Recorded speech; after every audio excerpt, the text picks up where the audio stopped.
Assalamualaikum warahmatullahi wabarakatuh. Perkenalkan, nama saya Kalisa Ganatasa dari kelas 12 P1C. Baiklah, Kalisa akan mempresentasikan bab 7 yaitu tentang ilmu kalam. Pengertian ilmu kalam. Ada beberapa pengertian ilmu kalam berdasarkan pandangan para ahli ilmu. Di antara para ahli tersebut antara lain sebagai berikut. Yang pertama, menurut Al-Farabi, ilmu kalam adalah suatu ilmu yang membahas tentang ilmu ketuhanan atau ketahuitan. Selain membahas tentang ketuhanan, ilmu kalam juga membahas tentang sifat-sifat Allah Subhanahu wa taala serta eksistensi dari zat Allah Subhanahu wa taala, baik permasalahan yang ada di dunia maupun akhirat dengan ajaran Islam.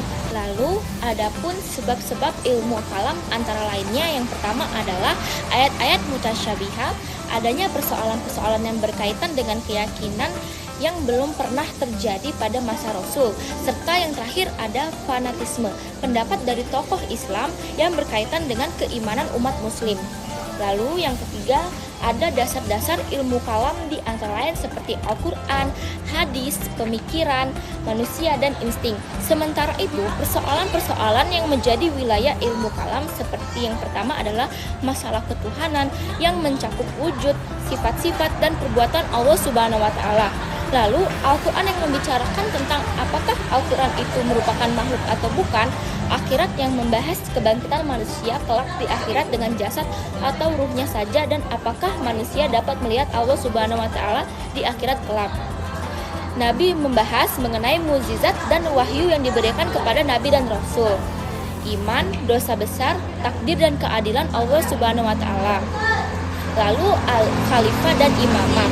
Ayat-ayat mutasyabihat, tasjim atau penjasmanian, tasbih atau penyerupaan tentang keberadaan Allah Subhanahu wa taala. Lalu yang terakhir ada manfaat, yaitu manfaat mempelajari ilmu kalam. Yang pertama memperkuat keimanan dan ketakwaan umat muslim. Yang kedua, memberikan jawaban atas penyimpangan ajaran agama Islam. Yang ketiga, memperkuat fondasi keimanan. Lalu yang keempat, mendorong umat Islam untuk mengamalkan ajaran Islam dengan baik.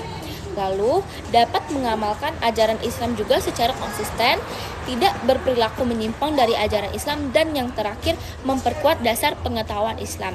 Baiklah, itu saja yang dapat Kalisa sampaikan. Kalisa mohon maaf jika ada salah kata pada penjelasan atau presentasi kali ini. Kalisa akhiri, wassalamualaikum warahmatullahi wabarakatuh.